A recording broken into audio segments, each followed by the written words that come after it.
Mr. President, on behalf of myself and Senator Heitkamp, I send an amendment to the desk. The amendment will be received. Thank you, Mr. President.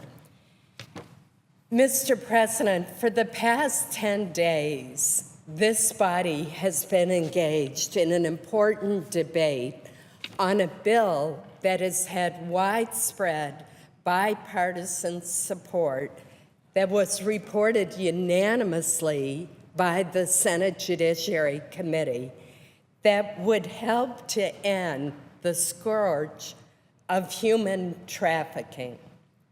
I'm a co-sponsor of this bill, Mr. President, because I believe that it will help equip law enforcement and prosecutors with the tools that they need to combat these horrific sex trafficking crimes.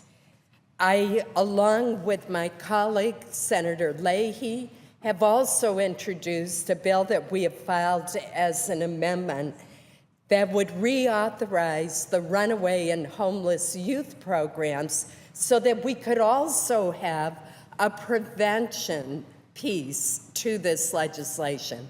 Mr. President, many members of this body have worked very hard on this legislation. Senator Cornyn, whose bill we are considering, has been a real leader in the area of human trafficking. Senator Klobuchar also has a bill that I've been proud to co-sponsor. Senator Grassley and Senator Leahy, at the request of all 20 of the women senators, held a hearing on this issue at which I was privileged to testify along with Senators Ayotte, Mikulski, and Senator Mikulski and Gillibrand.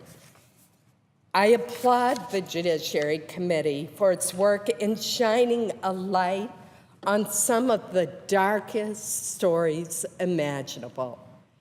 No state is immune from the evils of human trafficking. Just recently in Maine, a couple was arrested for allegedly trafficking a girl who was only 13 years old. They used the internet to sell her for sex. The runaway youth bill that Senator Leahy and I have co-sponsored seeks to prevent young people from ever getting trapped in these situations in the first place. And I hope that we can move on to that bill. But regrettably, Mr. President, we find ourselves at an impasse. Imagine that, an impasse on a bill that would help curb human trafficking. How can that be? Senator Heitkamp and I have joined forces to try to move this bill forward. And that is our goal and the goal of the amendment that we have filed. What our amendment would do, and it's very straightforward, is it would subject the fund that Senator Cornyn has created, and which I strongly support, to the annual appropriations process and to all of the usual restrictions that the Appropriations Committee can and does add to appropriations bills. There is precedent for taking a fund that is not financed by tax dollars and sending it through the appropriations process. It frankly happens all the time. We've seen it with the oil and gas revenues that go to the Land and Water Conservation Fund. Those are not tax dollars. We've seen it with a number of fees and restitution programs that are not tax dollars, but go through the appropriations process where the Appropriations Committee can work its will. Mr. President, I believe that our amendment, by allowing the Appropriations Committee to put whatever restrictions are appropriate on this fund, and I have no doubt that the usual restrictions will be put on by the Appropriations Committee, our hope is that we could get this bill to move forward. And those like Senator Cornyn and Senator Klobuchar and others who have worked so hard on this bill to bring it to the Senate floor will see that there is a path forward. We owe it to the victims of human trafficking. We owe it to them.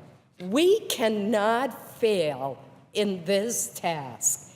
If we cannot approve a bill to deal with human trafficking, then what will we be able to deal with? We have to get past the tendency to score partisan political points that has affected too many bills on both sides of the aisle. In this case, it's simply too important.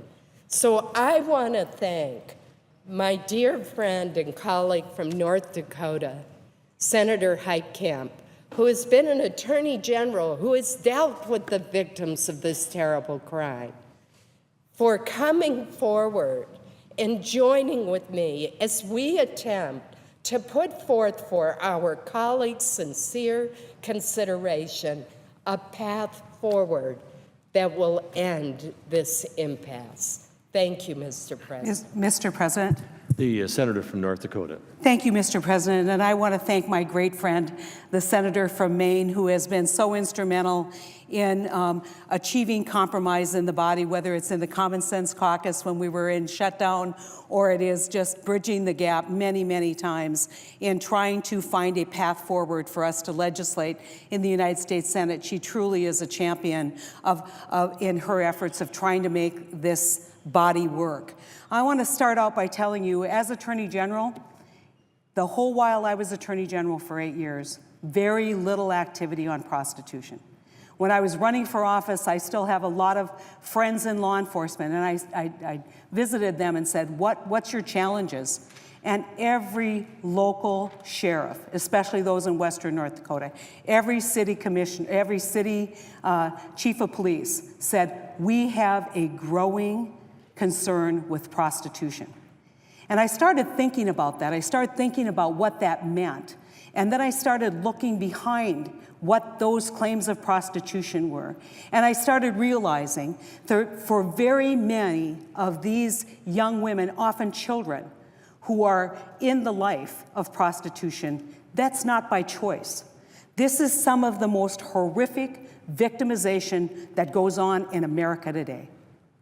The victimization of small children, the dehumanization of small children, the challenge of recovery once they've given an opportunity to find a different path forward, the addiction that comes with it, the grooming that comes with it, the shame that comes with it. And very many people will say, we want to prevent this. But very often we know that the victims of human trafficking come from homes that weren't the healthiest homes. They're runaways, they're homeless youth, and they have no other option for recovering, they have no other option for sustaining their life than being part of this horrific experience. And so, as my great friend from Maine talks about this, we need to do a better job in getting the tools for prosecution, which is the excellent bill that Senator Klobuchar has advanced for promoting safe harbor legislation, which will not only help in a path of recovery, but also will give us an opportunity to encourage more and more of these victims to come forth as witnesses in prosecution. It's very difficult to convince someone who has been told for years and years and years as they've been in the life that if you tell about this victimization, what will happen to you is you will go to jail with me. And so we have to stick together. And so how do you break that cycle of control? You break it by providing opportunity, which these bills do. You break it by preventing, by passing the homeless youth and runaway bill. You break it by focusing a bright light on this problem. And I could not have been prouder of this body as we move towards these series of bills on homeless youth, move forward on these series of bills on trafficking, that this body was speaking for some of the most disenfranchised citizens of our country, those victims of human trafficking. So you can imagine my despair, and I think the despair of a lot of victims groups, the despair of a lot of people in this body when we've reached this impasse. It is important that we say that the goal now is not to rehash what's happened in the past. It's not to rehash the problems and the concerns that everybody's had in the past. Set aside all of that. Set aside all of the rancor that we've heard for the last week and focus on one thing. Focus on a victim who may be watching this. Focus on a victim advocate who may be wanting and needing and desperately seeking the help that we can provide that advocate in providing a secure future for these victims. Let's focus on them. Let's focus on what we can do to bridge this impasse.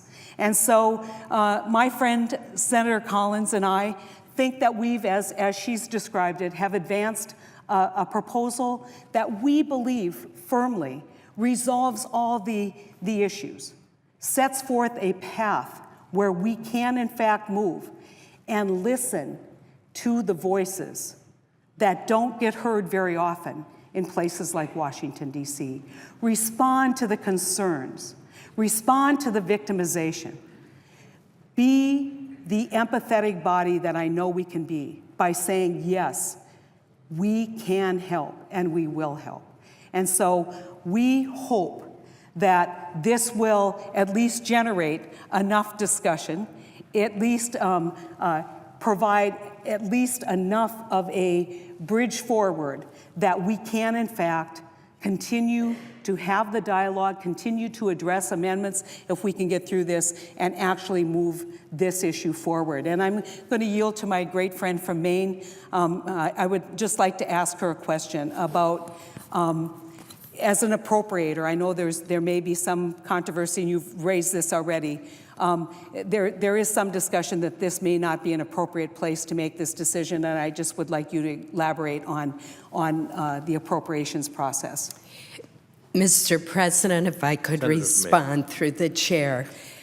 Mr. President, I do have the privilege of serving on the Appropriations Committee, and I have seen the restrictions that we have put on funds over the years. One of those restrictions, which is at issue here, goes back 39 years.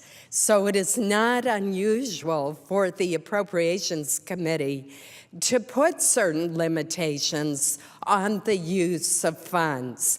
And as I explained earlier, the Appropriations Committee also deals with non-tax dollars. It is not unusual for us to appropriate money that comes from the collection of fines, of fees, of penalties, from leases. This is common. So what we are proposing in this bill is not anything new, unusual, or unique. It would be part of the standard appropriations process. And indeed, Senator Cornyn actually raised the idea on the floor today of having the Victims Fund go through the appropriations process. We differ in language, so I don't want to imply that there is any endorsement, but the concept is one that the author of the bill has raised. So in response to my colleague from North Dakota, who has spoken so eloquently of her experience in dealing with the victims of human trafficking, I would assure her that as a member of the Appropriations Committee, I know full well that we put restrictions and limitations on funding as a standard course. Mr. President, Senator from North Dakota. I would like to kind of have a moment where we think about this body and how impressed everybody throughout the country is, how proud they are of our system of government, how proud of the great decisions that were made in this room and the great deliberations and the great debates.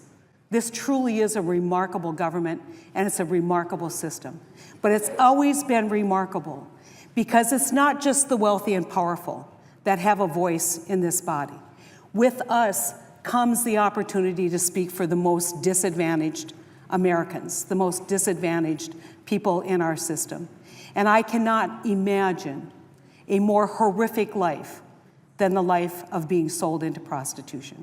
I cannot imagine the more horrific life than being enslaved through the horrible, horrible events of human trafficking. Let's speak for those victims. Let's speak for those advocates who work so hard, who have been so encouraged that an issue like this becomes a priority issue for the United States of America. Let's try and bridge this gap. Let's work across the aisle. Let's reach to find a way forward because these victims deserve our attention. They deserve this debate and they deserve our voice. Thank you, Mr. Chairman. I yield the floor.